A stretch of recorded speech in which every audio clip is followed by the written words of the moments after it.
La nouvelle série Confidence fait son apparition. Donc elle est composée de 4 modèles. On est là devant le haut de gamme de la série. Alors parlez-nous-en un peu. Alors la gamme Confidence, c'est 4 modèles effectivement, étagés entre 10 000 et 40 000 euros. Elle sort ce mois-ci. Elle est officiellement sortie en avril, mais elle sera réellement sortie et on va dire distribuée en France en mai. La gamme, c'est beaucoup d'innovation. C'est même plus que beaucoup d'innovation, c'est un tournant technologique pour Dynaudio avec énormément de nouveautés, d'ingénierie et surtout de changement même de cap.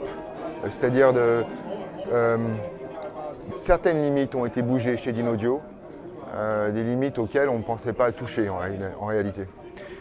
La première chose très importante, c'est que chaque haut-parleur a été revu, a été redesigné pour aller plus loin, moins de distorsion, beaucoup plus de précision au niveau des fréquences.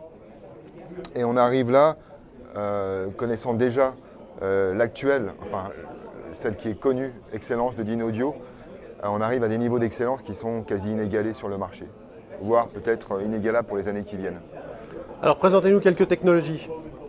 Sur les haut-parleurs, en particulier, il y a des caractéristiques qu'on appelle des caractéristiques de compliance, qui dépendent non pas d'un ou deux ou trois parties du haut-parleur, mais de toutes les parties en même temps. Et en particulier, du travail qui a été fait sur cette suspension qui est à l'arrière du haut-parleur. Je vais vous la montrer rapidement. Vous la voyez, je ne sais pas si vous la voyez ici, à l'arrière du haut-parleur. C'est des choses donc qui donnent la possibilité au haut-parleur de se débattre plus ou moins facilement, avec des contraintes qui sont dues à des contraintes de matériaux connus, comme la colle, que tout le monde utilise. Là, on arrive sur des générations nouvelles de colle, des nouvelles générations de tissus, et on arrive à des compliances qui sont extrêmement facilitantes pour le haut-parleur. Donc ça, c'est à l'arrière. Les dômes sont faits maintenant en une pièce, alors que jusqu'à maintenant, dans toutes les marques, vous aviez un dôme plus un cache cône ici, qui était collé. Donc on économise le poids de la colle, ce qui est très important pour un haut-parleur qui pèse quelques grammes.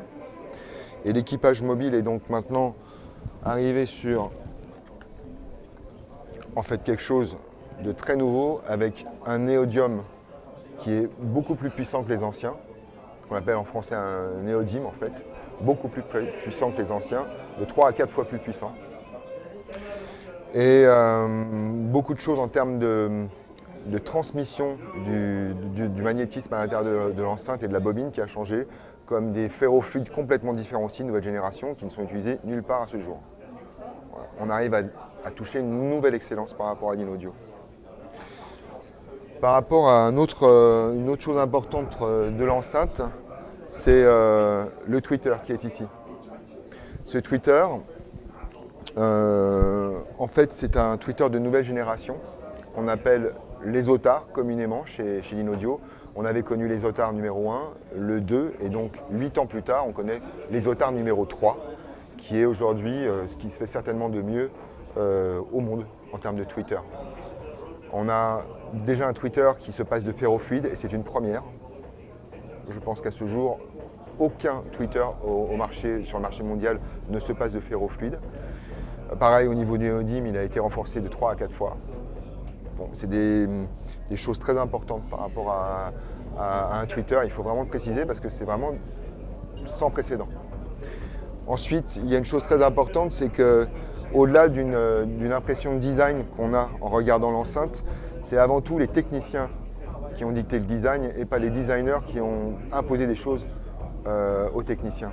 Ce que vous voyez ici, cette coupe qu'on appelle le DDC, par rapport à la directive verticale qui a été maîtrisée. C'est une coupe qui a été faite, qui a été complètement modélisée sur l'ordinateur. Et si vous regardez bien la coupe, il y a quelque chose de très logique, un peu comme si une goutte d'eau tombait sur le bois, on voit les ondes, c'est très organique, c'est très naturel, pas seulement visuellement, mais c'est exactement, ça suit je dirais des contraintes physiques et des comportements physiques qui sont dits naturels. Et ce profil-là fait que la concentration des ondes va vous donner plus d'énergie sur les parties audibles, entre la position assise et la position debout et beaucoup moins dans ce qui est perdu vers le plafond ou vers le sol. Donc vous allez avoir une restitution plus précise, avec moins d'écho aussi, avec moins de temps de retard, donc une perception plus rapide des ondes les plus fragiles, les plus sensibles, qui sont les aigus des tweeters. Et donc par rapport à ça, vous avez donc ce produit, cette coupe que vous avez là, qui est donc le profil du tweeter que l'on retrouve sur toute la gamme Confidence, hormis le tout premier produit. On voit aussi une espèce de coque au-dessus à poser sur la caisse. Oui, alors cette coque qui est en fait le baffle. Ce baffle en fait est fait dans un matériel qui est communément en général du bois, là qui n'en est pas, c'est d'un moulage. Et il a été conçu pour absorber les ondes entre les haut-parleurs. C'est-à-dire qu'un haut-parleur de grave va avoir une résonance sur cette partie-là vers le tweeter, que l'on place ici, qui va être quasiment nulle. Donc aucune interaction, le tweeter va pouvoir se débattre complètement librement en émettant des sons qui sont les siens et pas seulement les siens, plus le son d'un haut-parleur de médium ou de grave à côté. On va avoir des séparations de registres, pour tout vous dire, qui vont être parfaites. Le grave va faire du grave sans être influencé, mais surtout les ondes les plus fragiles qui sont les aigus, elles ne vont pas être du tout détériorées par les grands débattements du grave ou du médium à côté. Alors pour qu'elle aille chez les gens, je présume qu'elle est déclinée en plusieurs couleurs? Elle est déclinée en 4 couleurs. Là vous l'avez en Ravenwood, c'est un bois assez foncé.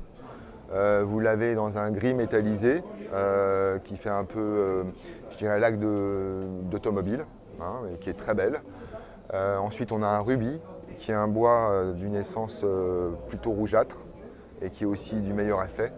Et ensuite, on a un bleu très nuit, aussi laqué et nacré. Voilà.